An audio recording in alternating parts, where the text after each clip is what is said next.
Danielle Anders.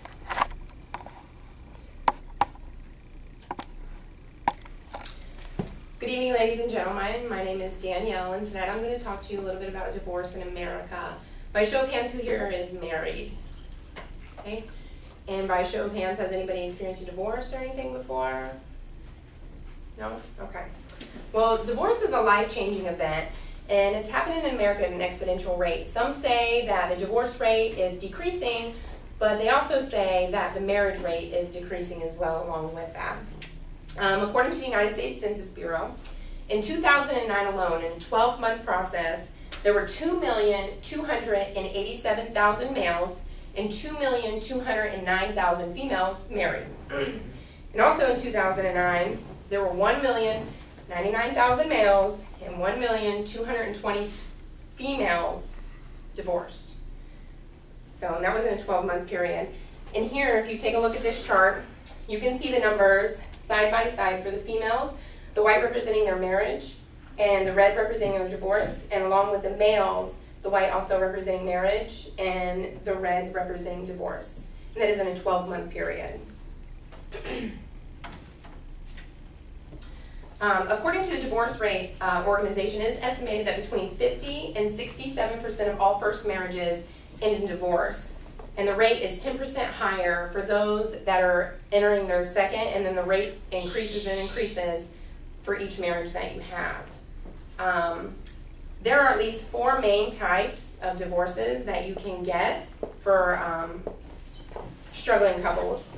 Because family law jurisdiction is governed by the state, there are variances in state-specific nuisances for each type, okay? You have absolute divorce, you have limited divorce, you have uncontested divorce, and then you have the no-fault divorce.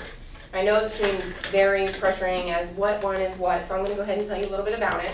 An absolute divorce is a divorce that represents a legal conclusion to the marriage. This divorce brings the closure to everything. Every legal bond that is together with the marriage is then ended. A limited divorce is akin or similar to a separation. This type of divorce is an option for couples who are still struggling to get everything together financially, matters with children, the homes, and everything else, and they might need a third party to reserve it. So that's what a limited divorce is. It's just like a separation. An uncontested divorce occurs when couples come to an agreement about everything, the division of property, children, finances, they're ready to go, and everything is just conclusive with each other. Okay, and then a no-fault divorce is any divorce in which one spouse does not have to find the other spouse guilty of any wrongdoing. Most U.S. states actually offer no-fault divorces, but a few require a period of separation before the no-fault divorce is actually granted. So here, I'll go ahead and provide you with a chart. For the states that have no divorce and no wait period, meaning that you can go ahead and just file for the divorce and it can be immediately taken effect, Alaska, Arizona, California, Colorado, Florida, Georgia, Indiana, Iowa, Kansas, Kentucky, Maine, Massachusetts, Michigan, Mississippi, Missouri, Montana, Nebraska, New Hampshire, New Mexico, North Dakota, Oregon, South Dakota, Washington, Wisconsin, and Wyoming. And like I said, those are the states that allow you to have a no-fault divorce with no wait period afterwards.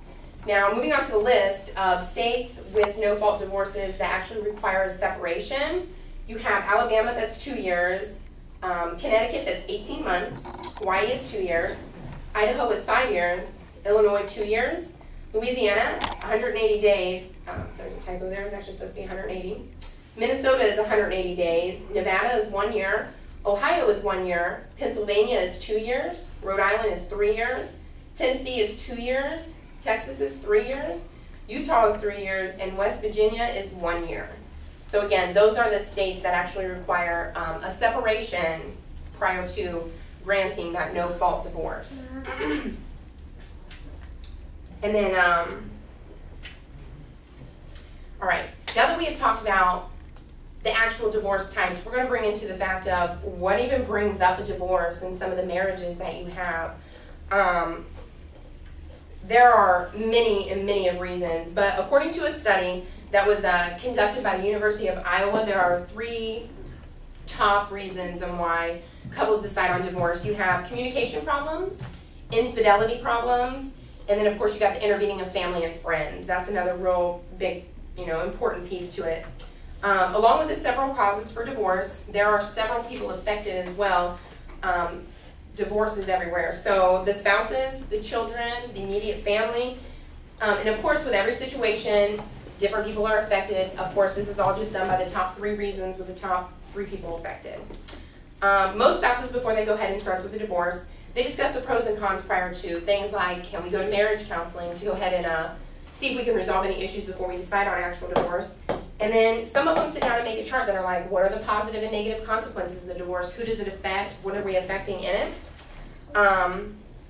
There are strong negative consequences with separation with divorce for the mental, physical health of both spouses, including increased risk for psychopathology, increased rates of automobile accidents, increased incidence of physical illness, suicide, violence, homicide, significant immunosuppression, mortality from diseases, and then there's evidence from 2 U.S. national probability samples that adults who experience a divorce as a child are under considerably more stress. These adults report less satisfaction, with family and friends, greater anxiety, and then finding it more difficult to deal with like normal general life's problems.